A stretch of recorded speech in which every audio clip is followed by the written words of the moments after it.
Les militaires eux-mêmes disent qu'il n'y a pas de solution militaire à cette puissance nucléaire. Justement. Donc, qu'est-ce qu'on veut collectivement?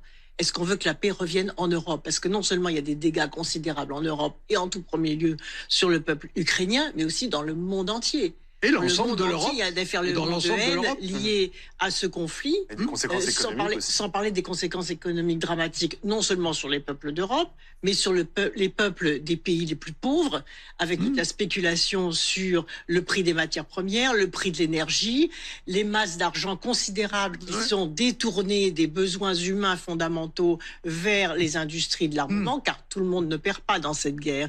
Donc la responsabilité humaniste des politiques, c'est d'œuvrer pour la paix. Là, on peut dire la Russie ne veut pas, etc. Mais si on ne la met pas devant ses responsabilités autour d'une table, on ne peut pas le savoir. Il y a une base, les accords de Minsk, il y a une base.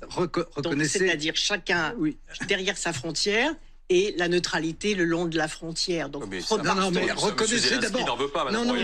Attendez. C'est pas vrai, c'est pas ce qu'il a dit. Il lui-même est en demande. Et comme c'est beaucoup plus dur pour un pays agressé d'entrer dans une négociation, nous avons le devoir et la responsabilité d'aider justement l'Ukraine à rentrer dans une médiation en lui donnant des garanties, bien évidemment, pour que la guerre s'arrête.